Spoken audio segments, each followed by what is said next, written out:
বোনের বাড়িতে গিয়ে চলতি বছরের ৬ মার্চ ধর্ষণ ও নির্যাতনের শিকার হয় আসিয়া। ১৩ মার্চ ঢাকার সিএমএইচে চিকিৎসাধীন অবস্থায় তার মৃত্যু হয়। এই ঘটনায় দেশজুড়ে ব্যাপক সমালোচনার ঝড় ওঠে।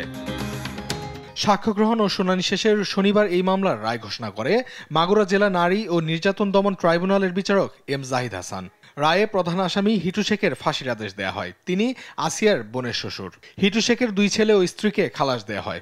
আজকে এই বিজ্ঞ বিচারিক আদালত নারী ও শিশু নির্যাতন দমন ট্রাইব্যুনাল কিছুক্ষণ পূর্বে এই ঘোষিত রায়ের মাধ্যমে আসামি হিটু শেখকে নারী ও শিশু নির্যাতন দমন আইন 2009-2 ধারায় দোষী সাব্যস্ত ক্রমে সর্বোচ্চ শাস্তি মৃত্যুদণ্ড প্রদান করেছেন।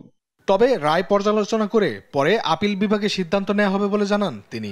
রায়ের কপি পাওয়ার পরে পর্যালোচনা করে উপযুক্ত কর্তৃপক্ষের সাথে আলোচনা এবং ইনস্ট্রাকশনসের ভিত্তিতে প্রয়োজনে উচ্চ আদালতে ওই অ্যাকুইটেড অ্যাকিউজদের কনসার্নে অ্যাপিল করা হয়। তবে এ রায়ে সন্তুষ্ট নন আসিয়ার পরিবার। 3 জনকে খালাস দেয় নারাজ তারা।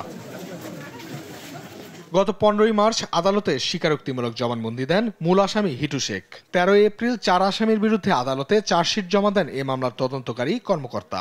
রাষ্ট্রপক্ষের মতে এটি শুধু মামলা শেষ নয়, বরং নির্যাতনের বিরুদ্ধে জিরো টলারেন্স বার্তা। বিচারে দেরি হলেও ন্যায় বিচার শেষমেশে আসে। এই রায় তারই বাস্তব প্রমাণ বলে মন্তব্য করেছেন রাষ্ট্রপক্ষের আইনজীবীরা। নিউজ ডেস্ক, দেশ টিভি।